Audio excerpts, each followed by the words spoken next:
तो फाइनली नाचते गाते हंसते खेलते बोलते कूदते नाचते हम लोग फाइनली हॉल में पहुंच चुके थे, जहां पे अभी जयमाला होने वाला था। हम लोग सबका वेट कर रहे थे और आप देख सकते हो मेरे हालत कैसी हो चुकी है। मतलब मैंने इतना डांस किया जो मतलब मेरा तो पूरा बैंड बज चुका था, मेरे पूरे बाल खराब हो चुके थे और मतलब क्या ही बोलूं। यहाँ पे देखो भैया भाभी का पोस्टर लगा हुआ था और सब लोग बस दूल्हे और दुल्हन की एंट्री का वेट कर रहे थे। और ये है वहां का डेकोरेशन और खाने पीने की व्यवस्था यहीं पे सारी की हुई थी अरेंजमेंट्स। और यहाँ पे भाभी का पूरा सिनेमैटिक हल्दी और मेहंदी का वीडियो चल रहा था।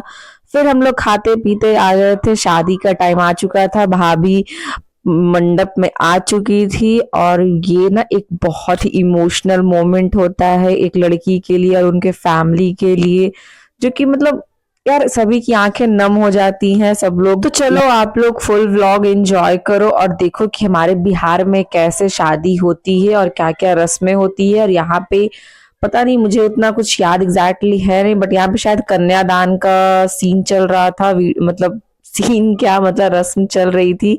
और यहाँ पे हमारे भैया हैं और इधर हमारी भाभी बैठी हुई है, उनके पापा मम्मी है, सब लोग यहाँ पर हैं यहाँ बैठे पे हुए। लड़की के पिता अपनी बेटी का कन्यादान करते हैं और बेटी के हाथ को उनके हस्बैंड होने वाले हस्बैंड के हाथ में देते हैं। तो यहाँ पे भाभी के पापा अपनी बेटी का हाथ भैया के हाथ में दे रहे थे और कन्यादान हो रहा था।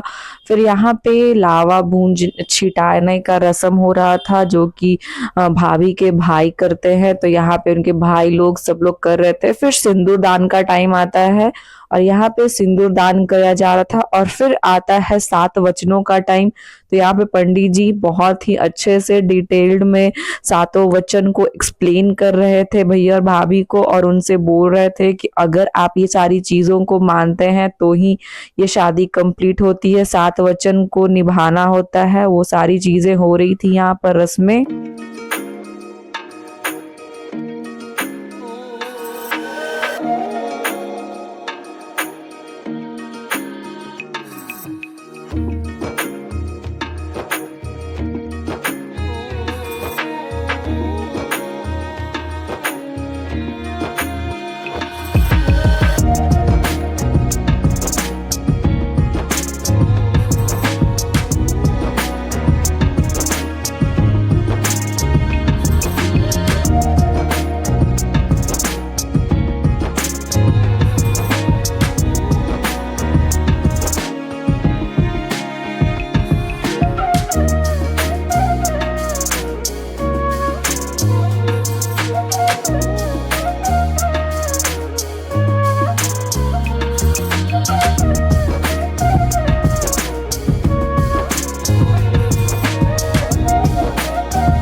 उसके बाद यहाँ पर एक एक करके सारे गहनों को निकाला जा रहा था, क्योंकि अभी होने वाली है एक रस्म जिसमें लड़के का भाई, बड़ा भाई लड़के की होने वाली बीवी को, पत्नी को गहने चढ़ाता है, जो कि शायद गुड़हत्थी ऐसा कुछ बोलते हैं, वो होने वाला था। जहाँ पे लड़के का बड़ा भाई दुल्हन को चुनरी चाहे कुछ भी ओढ़ाता है और दूल्हा उसको पीछे हटाता है। जहाँ पे हमारे बिहार में कहा जाता है कि आज ही के दिन जो जेठ होते हैं वही करते हैं। तो यहाँ पे वो रस्म चल रही थी और अब फाइनली शादी बस कुछ देर में होने ही वाली थी। फिर उसके बाद यहाँ पे विदाई का टाइम आएगा और फिर हम लोग भाभी को लेके अपने घर को जाएंगे। और यहाँ पे भैया एक एक करके भाभी को सारे गहने चढ़ा रहे थे और रस्म को कंप्लीट कर रहे थे। उस टाइम सबकी आंखें बहुत नम थी और बहुत ही इमोशनल मोमेंट था, क्योंकि अब कुछ ही देर में भैया भाभी को लेकर जाने वाले थे। और फिर यहाँ पे भैया ने भाभी को मंगलसूत्र पहनाया और भाभी की फैमिली वाले उनको सारे गहने पहना रहे थे, जो कि एक मतलब जो भी गोल्ड का उनको ज्वेलरी चढ़ा था वो सब पहनाया जा रहा था। फिर यहाँ पे भाभी हमारे घर आ चुकी थी और यहाँ पे परिछावन हो रहा था। सब लोग औरतें एक एक करके सब लोग रस्म को पूरी कर रहे थे और बहुत ही मजा आ रहा था।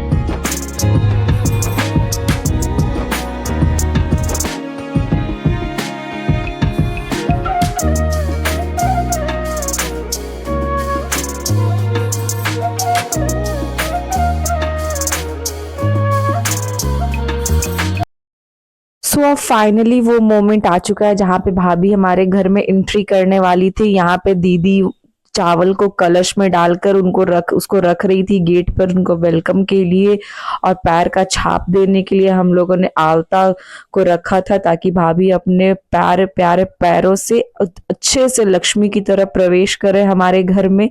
और यहाँ पे भैया भाभी का एंट्री हो रहा था और